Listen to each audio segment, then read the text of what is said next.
again, I'm Ross from Britain's Hidden History, and we're exploring in the area near Garndiffaeth, which seems to be a sort of centre for all this ancient British history, going right back to 500 BC migrations and even earlier than that. And this particular area is called Lasgarn Wood, or Coedwig Lasgarn in the Welsh, and you can see some information on there. And we're going to have a trudge up through the hills and see if we can find any solid physical evidence. So we've talked to some guys who work in here, doing outdoor work on the grounds and things, and they know so much about this already. The knowledge is there, we just need to share it more and make it more formal. So we're going to trudge up to the woods. It's a bit chilly, but it's a lovely bright day and it's going to be great. Okay, so there's some of the information about the walks around here, and while we browse through some lovely pics of Tim and some of the early footage, I've got some notes from Wilson and Blackett, the historical researchers themselves, to give a little bit of background of what we're going to look at. Now, their introduction is no one would look for the ancient royal graveyard of the ancient kings of Britain, because according to the London establishment, there was no ancient British history, and therefore no ancient royal graveyard. But, just as the Egyptian pharaohs of the 18th and 19th, and some later dynasties, had concentrated the burials of their pharaohs in a secluded valley, and the Persian emperors had concentrated their tombs in a cliff area near Persepolis, and the Chinese emperors had built massive tombs in a sacred area, and the Macedonian kings had all been buried in a specific site near a remote village, then so also the great kings of Britain would have done the same, and it must be a sight for us to look for. It was after seeing some of the films about Wilson and Blackett's research into British history that Anthony Williams decided to make contact with them in 2012. He lived near the Garndiffaeth area, and as Alan Wilson and Baron Blackett had been looking for this anticipated site for many years, they had never got things quite right. They had been of the opinion that the site was in Gwent and in a possible northeast direction from the Sengennydd Valley. They were looking further away from the heavily populated areas of the Gwent mining valleys. They'd also made the mistake of seeking the star map sign of the altar instead of the harp. The village of Garndiffaeth was so obvious that they and everyone else had missed it. Garn, or Carn, before it's mutated, in the Old Welsh dictionaries means grave mound, and the word Diffaeth simply means multitudes. So we have multitudes of grave mounds. It's so obvious, it's hilarious. Even more stunning is the fact that the government Ordnance Survey maps actually name part of the area as Carn British Woods, which basically means the British Grave Mounds Woods. Richard D. Hall of richplanet.net has been a trusted partner of Wilson Blackett, was brought into the situation, and it was decided the best thing to do was to film the site as quickly as possible and to support Anthony Williams in any claim he might make to being the discoverer of this immensely valuable site. A link to Richard Hall's video is in the description below. An excellent channel, by the way.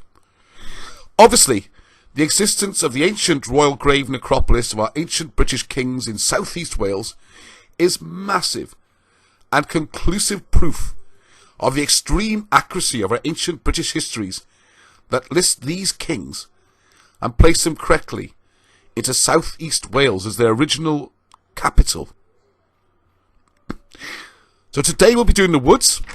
The next video we'll be looking up towards Garndiffaeth itself and the areas Anthony Williams looked at. And then intriguingly, there'll be a third video where we look for the tomb of Brutus.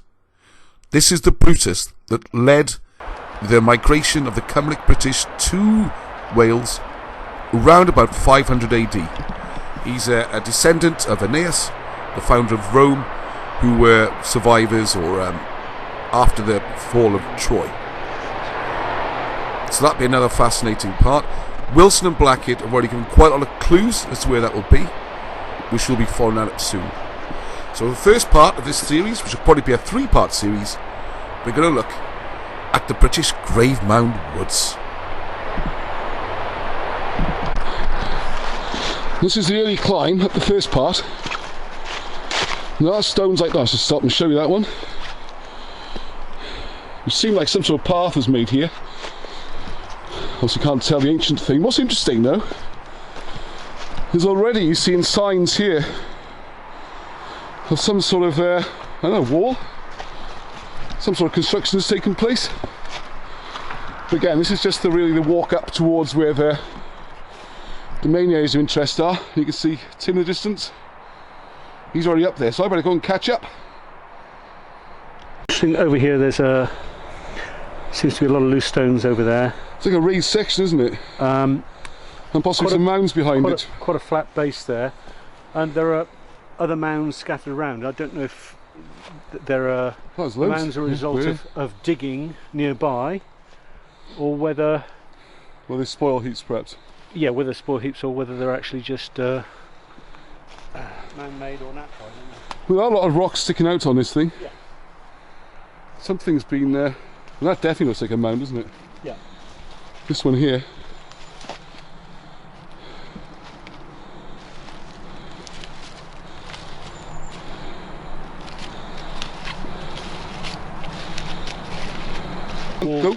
The wall either side of the road as you come up through here becomes more obvious than it is further down. Well, it's a strange thing, there's definitely some sort of paths. I mean, paths and roads to what, isn't it? Yeah.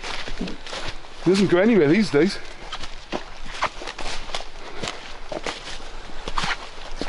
Just checking going the right way, right? So here we see again, it's evidence definitely these steps have been created for some purpose.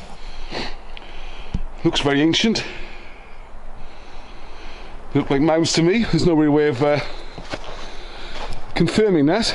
As Tim said, it might just be the spoil from where they've been digging out to make these paths perhaps, so why would you bother?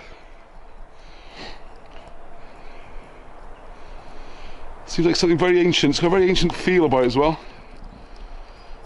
Anyway, I want to stick ahead, I'm falling behind.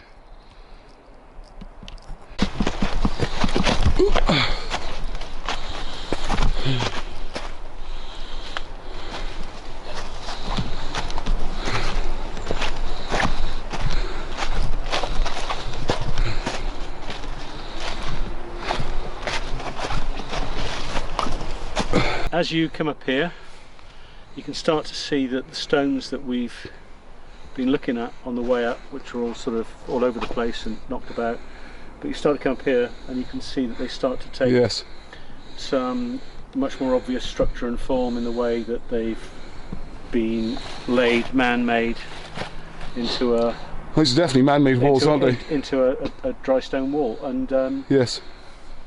This gets obvious up around this area, and then further on, and then there's another big pile of stones further up again. Well, what strikes me as well is how huge the stones are. Oh yeah. Your average farmer doesn't make a dry stone wall like this. No, this is a big, thick, solid thing. Substantial, you know, heavy stuff, isn't it? This is an unusual sort of thing you see around a field in Yorkshire or something. Or South Wales for that matter. Let's climb up here. And this is substantial. Look the size of that boulder there. So we keep following the wall upwards. Tim tells me it gets impressive around the corner. Well, that's certainly pretty good. Then, oh, I see. Look at that. Look at that.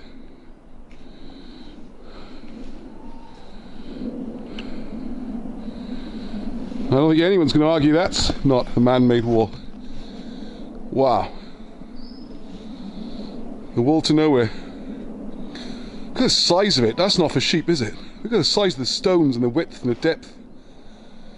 Only imagine how high it might have been, but that's a solid wall. Well, to me that looks like the wall of a substantial building. Yes. Yeah, building. Or yep. And here's a close-up of that amazing, beautiful wall. And this ideal time to come is in the winter, actually, when everything's not overgrown. I mean, the beautiful green moss really stands out. Look at that. And it goes on and on and on.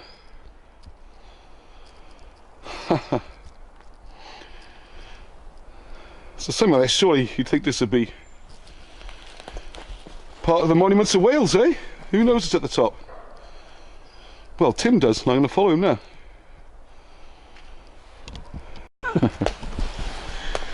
Now, as Tim's pointed out as well, for any doubters trying to make this Roman, for a start, well, there's lots of evidence it's the wrong period and it predates them and all that kind of stuff. But also the Romans loved mortar. You'll notice there's not an inch of mortar in sight in this. It's all big blocks, beautifully laid, and still there. Still there. For how many hundreds of years? Well, that's what part of our research is about, isn't it? Amazing. One evocative scene as well.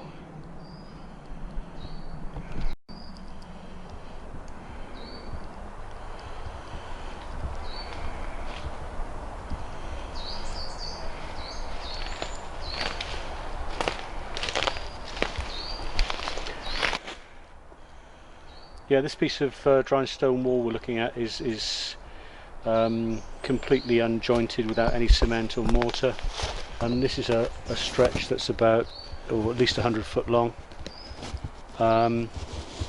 So any argument that this is just a pile of stones heaped together for 100 foot for what purpose? Yeah. How do they just land like that, eh? Yeah. Remarkable. And it's probably some... And these walls are impossible to deny, surely. Probably some three foot thick. Oh yeah, sorry, I'll come around the side so we can see that then, yeah. Let's take another angle of this, not falling over. There we go, look at that. Look at that. There's a lot of effort's gone into this. They look heavy to me, those stones. Oh, there's a nice view up there. You can see, get an idea of the length of it.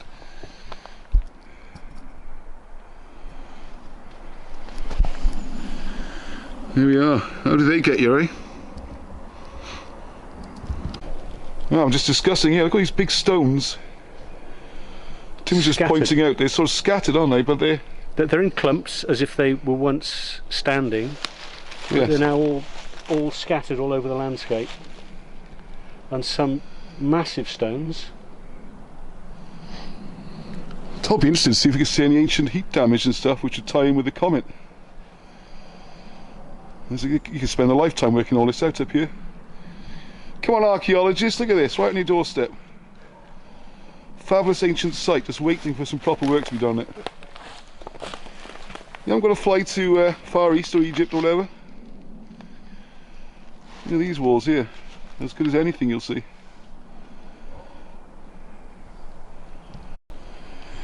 Yeah, it also just struck me, you've had hundreds of years of leaves and earth piling up. And there's a good chance the floor level would actually have risen. And these walls could be a lot higher than we could see. It'd be well, an easy job for an archaeologist to dig down a bit and see how high the walls really were. And that might reveal quite a lot then about what appears to be remains of buildings as well. It's a crying shame nothing gets done, isn't it? So we're just near the top here and I'm discussion about trying to work out what all this does. And I don't want to get into that sort of archaeologist guessing game and tell you what the people look like and how they lived here and what they ate and all that nonsense. But the question we are asking is, this is a substantial wall and it seems to enclose some sort of structure that was here. It's either been destroyed or pulled down or fallen down. But as you've seen from our walk up here, that is a proper wall. I don't see how anybody can deny that. It's bizarre to deny that. The questions that should be asked are who built it and how long ago? And what was it for? And there's great things in Britain's hidden history, and we're desperately trying to get official authorities to have a look at it. I know Anthony Williams approached the educational authorities and the authorities and said, look, we got this up here, you need to come and have a look at it, the whole Garndiffaeth area. An archaeologist did come out and have a look and basically said, nothing to see, boys, nothing to see. That's it. No interest. Unfortunately, this is what we're up against. Yeah. Oh, if you can see those signs, I want to confirm this is a public area and there's public footpaths. Let's get my bearings. It's probably on the westish path, southern path again. Tim leading me in his wake as he climbs up to the top, which should be at soon. It's like a crossroads on a hill. The path going that way, and then you see the path up. And if you're trying to find it, it's really not that difficult. So you come up to Abersychan, and then turn right when you see the pub of the rising sun. So you remember that forever now. There is a pub in Garndiffaeth. It's called the Rising Sun. Just turn right there and follow the path. It's open to everyone. So there's the path, we just came up. And if you follow it, you'll come to what's called the Fire Break Road. And then look at this beautiful views of the rolling Welsh hillsides. Ah, fabulous weather today. It's absolutely stunning. I'm going to do a full 360 here. This is the Fire Road. Now, it does go a bit higher. You can see how overgrown it is now. It's even tougher in the summer if you're coming here. Bring a machete, I shouldn't say at the moment, bring a big stick or something to cut through. Now what is suspicious up here, and we find this a lot as we explore these sites, is these conifers have been planted. Now, that's the highest point up there. And as is often the case, and as you've seen before on some of our videos at Carrai and places like that, woods like that can hide a lot of things. And it is curious where they get planted.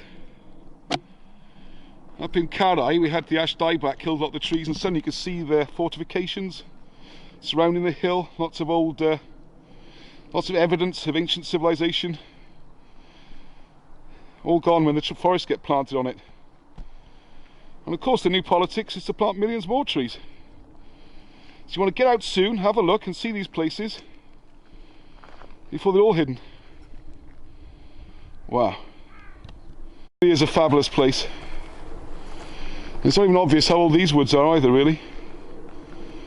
If this was an establishment of some kind, this was the road up, maybe further buildings at the top of the hill.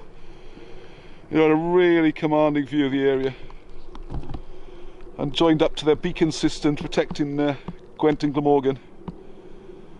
Fantastic. You'll be feeling winter sun doing its job with the shadows here. Beautiful. Yes.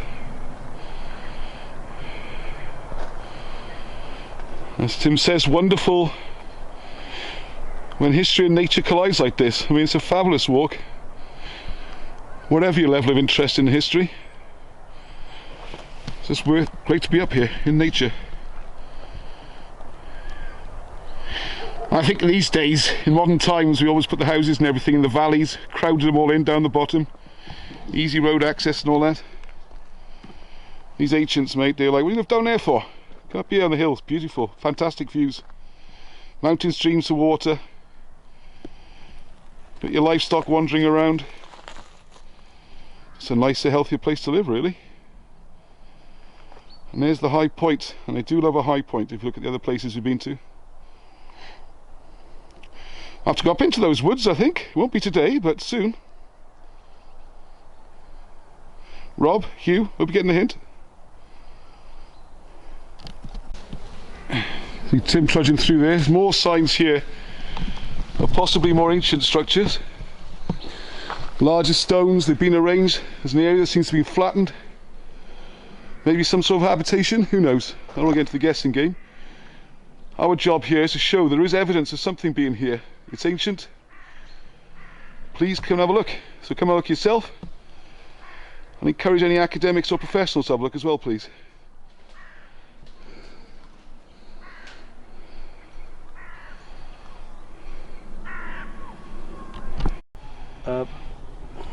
Maybe not as ancient as the other ones, perhaps, but yeah. By the same token, massive stones, aren't they? Bloody substantial again, isn't it? A farmer just wouldn't bother doing that kind of thing. You just wouldn't. You know, for livestock, it would be Ridiculous waste of resources. Half that width. And again, some of those stones in there, and they've been cut. The effort to cut them. Yeah, they're not just. I mean, usual stone walling. I'm not an expert, but the normal practice is to find loose stones and try and make them fit somehow. Yeah. As opposed to here, these stones look as though they've been cut and finished. You know, they're remarkably squared off the corners and everything. Yeah, interesting to know, isn't it? A little bit in shadow on this side, but it's just a stunning stretch of wall. It's worth showing. It's very substantial. Not as big as some of the mighty walls we saw down below, but again, I mean, way beyond what a farmer would build. Now, moving further up the hill, it's difficult to go too far. Even more difficult in the summer, but as you can see, what's been revealed in the winter, as everything dies back, is there's more evidence of large stones here. Just one not naturally just springing up out of the ground. They look like they've been cut. I'll try and push my way through, it's not easy. There's some of our adventurous spirits want to come up here. And the other thing which is you feel all the way around. Oh, come on, what's up there? We're going to have a look up there, guys. We'll go up there again another day. What we find is the earth is incredibly soft, which just shows how much generations of undergrowth has just built up and died back and died back. So who knows how far down the original surface was. You know, it could be much further down. These walls do seem to be on the surface. I don't think they go any further down. A lot of the other things we found certainly do. What we could really do with is doing a proper survey of the whole area. I know Anthony Williams has done a lot of work on this.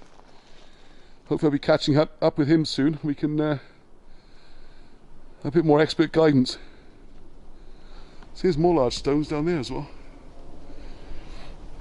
It does add to that joke, doesn't it, about the official narrative is the Normans had to send back to France for their stones to build Cardiff Castle. It's only a few miles away. Ah, dear. Isn't it funny the stories we're told? Can